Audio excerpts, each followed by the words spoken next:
दोस्तों, हम अपने जीवन में हमेशा अपने मन को लेकर परेशान रहते हैं। हम यह सोचते हैं कि हमारा मन भला शांत कैसे होगा। हमारे मन में तो तरह तरह के विचार चल रहे हैं। हम काम कुछ और करना चाहते हैं, लेकिन हमारा मन हमसे कुछ और ही काम करवा लेता है। इससे पहले कि आप अपने मन को शांत करने का प्रयास करें, यह जानना जरूरी है कि मन का व्यवहार शांत होने वाला है ही नहीं। अगर मन शांत होने वाला हो सकता तो इस दुनिया में सभी के मन शांत हो गए होते और हर कोई अपना जीवन सुखी सुखी बिता रहा होता। फिर न तो कोई हंगामा होता और न ही किसी तरह की कोई तकलीफ। सभी का जीवन खुशी खुशी बीत रहा होता। फिर न तो आप और न ही मैं पैसे कमाने के पीछे भाग रहे होते। समस्या तो यह है कि हम ज्यादा से ज्यादा चीजें इकट्ठा करना चाहते हैं, क्योंकि हमें लगता है कि हमारे पास जितनी ज्यादा चीजें होंगी हम उतना ही सुखी रहेंगे। लेकिन वास्तविकता तो यही है कि बाहर की किसी भी चीज में कोई सुख नहीं है और न ही उनमें कोई दुख है। और यही कारण है कि जब हम किसी चीज के पीछे भाग रहे होते हैं, जब हम कोई चीज पाना चाहते हैं, तो उसे पाकर हमें पल भर के लिए खुशी तो मिलती है, लेकिन बाद में हम उस खुशी का एहसास नहीं कर पाते। वह खुशी दुख में परिवर्तित हो जाती है। और इसी प्रकार से हम एक चीज से दूसरी चीज, दूसरी से तीसरी चीज के पीछे लगातार भागते रहते हैं, क्योंकि हमें ऐसा ही लगता है कि यदि हम वह चीज पालेंगे तो हम सुखी हो जाएंगे। लेकिन वास्तविकता में वही सुख हमारे दुख का कारण बन जाता है, जिस कारण हमारा मन बेचैन रहने लगता है। हम उस चीज को पाने के लिए तरह तरह के उपाय करते हैं, जिस कारण हमारा मन और भी बेचैन होने लगता है। और यह बेचैनी धीरे धीरे चिंता का रूप ले लेती है और हमारा मन पूरी तरह से अशांत हो जाता है। हमें कुछ भी अच्छा नहीं लगता। हमें लगता है कि जो कुछ हमने मांगा था उसका उल्टा हो रहा है। सब कुछ हमारे विपरीत जा रहा है। और फिर हम अपने मन को शांत करने के लिए ध्यान करना शुरू करते हैं, क्योंकि एक ध्यान ही वह मार्ग है जो हमें ज्ञान की ओर ले जाता है। वह हमें यह बताता है कि बाहर किसी भी चीज में कोई सुख नहीं है और न ही दुख है। दुख और सुख तो हमारे मन का भ्रम है। यह हमारे मन की एक उपज है, जिसके लालच में हमारा मन हमें यहां वहां भगाता रहता है। जैसे कि महीनों से भूखे एक भिखारी को अगर एक सूखी रोटी भी मिल जाए तो वह उसके लिए सुख है, वह उसके लिए अमृत है। और ठीक उसी के विपरीत यदि किसी धनवान के घर पर 56 प्रकार के भोग भी बन जाए, तब भी वह उसे खाकर तो दुखी ही रहेगा। यह तो उनकी मनस्थिति पर निर्भर करता है। इसे और अच्छे से समझने के लिए आज की जो कहानी मैं आपको सुनाने जा रहा हूं, इस कहानी के माध्यम से आप यह समझ पाएंगे कि हमारे मन की स्थिति क्या है और हम इसे कैसे नियंत्रित कर सकते हैं। तो चलिए बिना किसी देरी के कहानी शुरू करते हैं। एक समय की बात है, एक गांव में एक युवक रहता था जिसका मन बहुत ही अशांत रहता था। वह हमेशा तनाव में रहता। वह अपने मन को शांत करना चाहता था, लेकिन उसे कोई भी उपाय नजर नहीं आ रहे थे। उसके जीवन में कई प्रकार के दुख थे, जिनके कारण वह हमेशा तकलीफ में रहता, तनाव में रहता। एक दिन उसे पता चला कि उसके गांव में एक बौद्ध भिक्षु आए हुए हैं, जो सभी को दुख और सुख पर उपदेश दे रहे हैं। वह युवक तुरंत ही घर से निकला और उनके आश्रम जा पहुंचा। वहां पर पहुंचने के बाद उस युवक ने देखा कि वह बौद्ध भिक्षु सभी गांव वालों को उपदेश दे रहे थे। बौद्ध भिक्षु कह रहे थे कि सभी के जीवन में कोई ना कोई सुख और दुख तो आता ही रहता है, जिस कारण हमारा मन बहुत अशांत रहता है। और एक अशांत मन इस दुनिया का कोई भी सुख नहीं ले सकता। फिर चाहे उसे पूरी दुनिया की धन दौलत ही क्यों न मिल जाए, वह उसे पाकर भी दुखी ही रहेगा। परंतु जिस व्यक्ति का मन शांत है, उसके पास चाहे कुछ भी हो या ना हो, वह हर छोटे पल का आनंद ले सकता है। वह हर पल को खुशी खुशी जी सकता है। इस दुनिया का और इस जीवन का परम सुख भी प्राप्त कर सकता है। इतना कहकर उन बौद्ध भिक्षु ने अपना प्रवचन समाप्त कर दिया और वापस आश्रम की ओर लौट गए। युवक भी उनके पीछे पीछे आश्रम पहुंच गया और इस युवक ने उन बौद्ध भिक्षु से कहा, हे गुरुवर, अभी कुछ देर पहले आप उपदेश दे रहे थे कि एक शांत मन हर पल का आनंद ले पाता है, हर पल को सुखी सुखी जी पाता है। लेकिन इस दुनिया में सभी के पास मन है और सभी के मन अशांत है, तो ऐसे में भला अपने जीवन को कोई सुखी सुखी कैसे जी सकता है। इस दुनिया में शांत मन किसी के पास नहीं। मेरे पास भी एक ही मन है और वह भी शांत नहीं है। गुरुवर, क्या आप बता सकते हैं कि मैं अपने इस मन को कैसे शांत करूं? तभी बौद्ध भिक्षु ने उस युवक को ध्यान के बारे में समझाया, ध्यान के फायदे बताए और उसे कहा, बेटा, ध्यान करने से हमारा मन शांत हो जाता है। हम विचारों के दलदल से बाहर आने लगते हैं और इस कारण हमारे जीवन में सुख उत्पन्न होने लगता है। यदि तुम भी अपने जीवन में सुखी होना चाहते हो, अपने मन के इन विचारों के दलदल से बाहर निकलना चाहते हो, तो तुम्हें ध्यान करना चाहिए। तुम्हें ध्यान का अभ्यास करना चाहिए, क्योंकि यही वह मार्ग है जो तुम्हारे मन को शांत कर सकता है और तुम्हें सही राह पर ला सकता है। उस युवक ने उन बौद्ध भिक्षु की बात मान ली। उस युवक ने उन बौद्ध भिक्षु को प्रणाम किया और वापस घर चला गया। घर पहुंचने के बाद उसने ध्यान करना शुरू किया। वह रात भर ध्यान करता रहा, लेकिन उससे उसे कोई लाभ नहीं हुआ। इस कारण वह अगली सुबह फिर से उन बौद्ध भिक्षु के पास पहुंचा और उन बौद्ध भिक्षु से कहता है, गुरुवर, आपके कहे अनुसार मैंने रात भर ध्यान किया है, लेकिन उससे मुझे कोई लाभ नहीं हुआ। मेरा मन तो अभी भी अशांत है। आप तो कह रहे थे कि ध्यान करने से हमारा मन शांत हो जाता है। तभी वह बौद्ध भिक्षु उस युवा से कहते हैं, ध्यान कोई एक बार करने की चीज नहीं है, ये तो अभ्यास है और धीरे धीरे समय के साथ मन शांत होता जाएगा। इस पर वह युवक कहता है, हे गुरुवर, मेरे पास इतना समय नहीं है। मुझे कोई ऐसा मार्ग बताइए जिससे जल्दी जल्दी मेरा मन शांत हो जाए और मैं खुशी खुशी अपना जीवन जीने लग जाऊं। ऐसे तो मेरा बहुत समय बर्बाद हो जाएगा।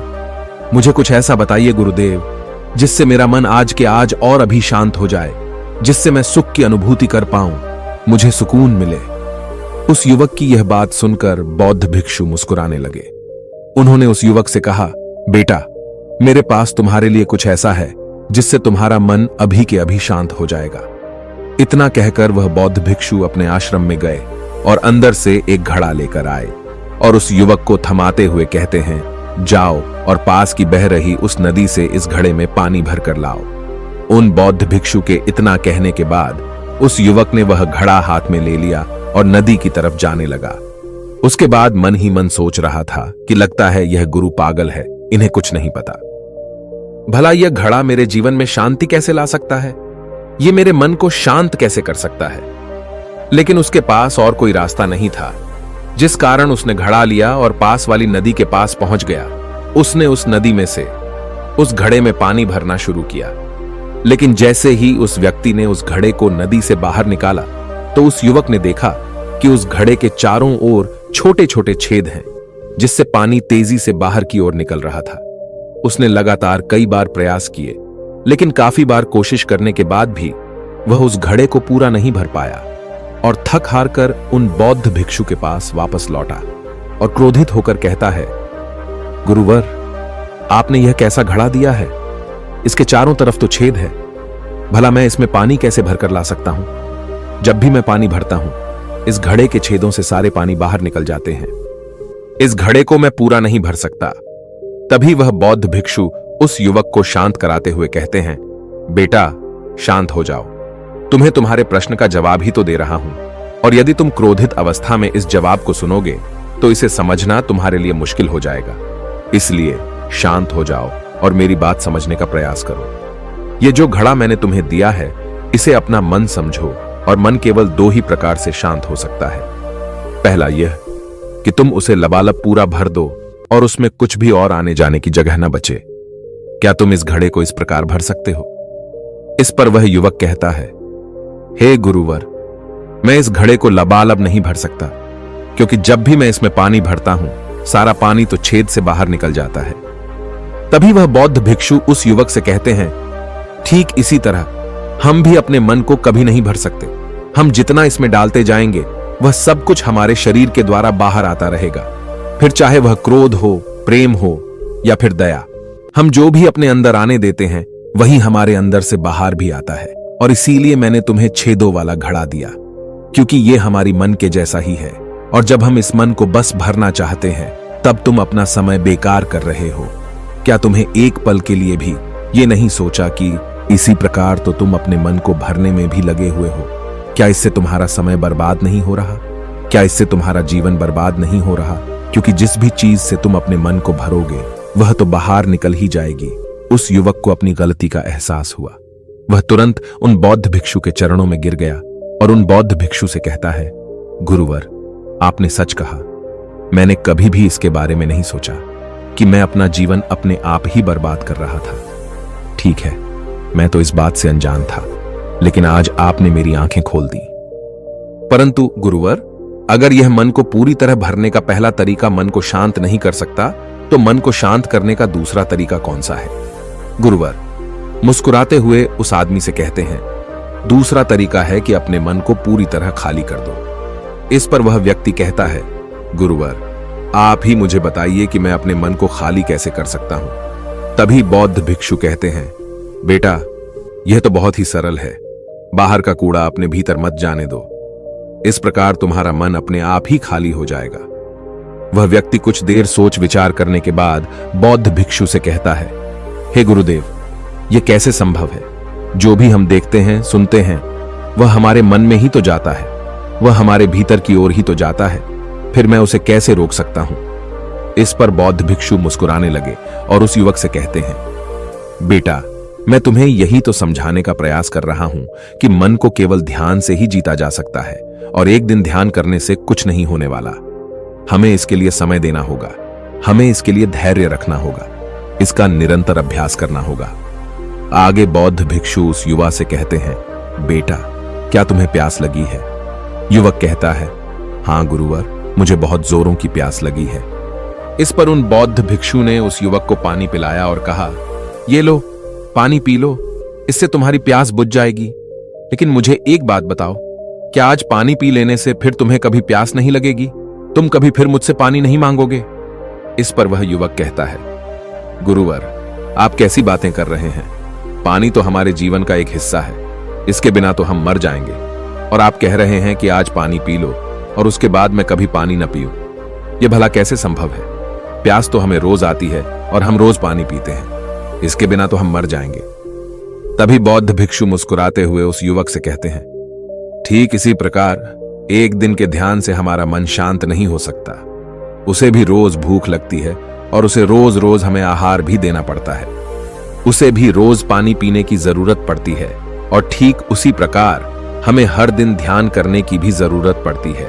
और जब हम निरंतर ध्यान करते हैं, इसका अभ्यास करते हैं, तो देखते ही देखते हमारे मन की भूख शांत होने लगती है और एक समय पर हमारा मन सारे विचार उत्पन्न करना बंद कर देता है। तब वह बाहर से कुछ भी ग्रहण नहीं कर पाता और जो कोई भी विचार हमारे भीतर है, वह सारे विचार देखते ही देखते समाप्त हो जाते हैं और इसी प्रकार धीरे धीरे हमारा मन शांत होने लगता है।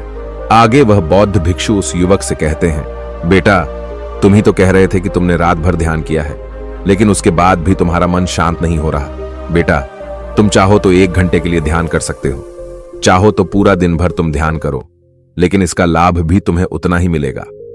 अर्थात मान लो तुम 1 दिन के लिए ध्यान करते हो तो इससे तुम्हारे मन को भी शांति केवल कुछ समय के लिए ही मिलेगी। यह हो सकता है कि वह 1 घंटे के लिए शांत रहे या फिर केवल कुछ क्षणों के लिए, लेकिन वह शांत अवश्य होगा।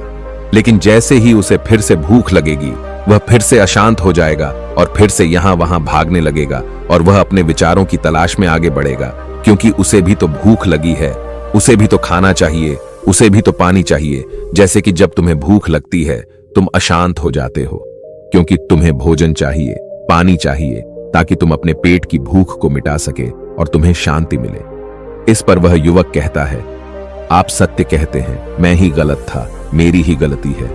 मैं अपने मन को अवश्य शांत करके रहूंगा, फिर चाहे इसके लिए मुझे कितना भी समय क्यों न लग जाए, मैं भी उस सुख को प्राप्त करके ही रहूंगा।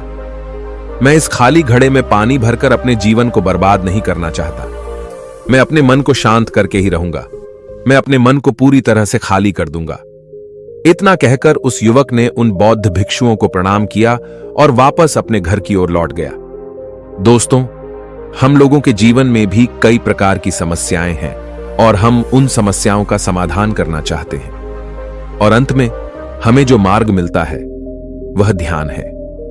हम ध्यान तो करना चाहते हैं, लेकिन हम उसके परिणाम को तुरंत पाना चाहते हैं। जब हम शुरू में ध्यान करते हैं तो हमें उसका कुछ भी लाभ नहीं मिलता और हमें लगता है कि यह व्यर्थ है, इससे हमें कोई भी फायदा नहीं होने वाला, क्योंकि हमें तो सब कुछ जल्दी जल्दी चाहिए। लेकिन वास्तविकता तो यही है कि ध्यान सब्र और समय मांगता है और साथ ही उसे शांति भी चाहिए। परंतु हम इतने अशांत हैं कि हमारे भीतर ये तीनों चीजें नहीं हैं। इसीलिए अपने भीतर धैर्य पैदा करें। जब आपके भीतर धैर्य पैदा होगा, तभी आप सब्र, समय और शांति के महत्व को समझ पाएंगे और फिर आपका समय चाहे कैसा भी क्यों न चल रहा हो, आप हर समय खुश रहना सीख जाएंगे। अगर आपका मन अशांत है तो यह किसी और के हाथों में नहीं है कि वह आपके मन को शांत कर सके। यह तो आपके हाथों में है कि आप अपने मन को किस प्रकार और कितनी देर तक के लिए शांत कर सकते हैं। दोस्तों, आपने आज के इस वीडियो से क्या सीखा वह मुझे आप कमेंट में बता सकते हैं। इसी के साथ में उम्मीद है कि आपको आज की वीडियो पसंद आई होगी, तो इस वीडियो को उस इंसान को शेयर करें और उसी के ठीक बाद चैनल को सब्सक्राइब करें। तो चलिए फिर मिलते हैं ऐसी एक और नई वीडियो में।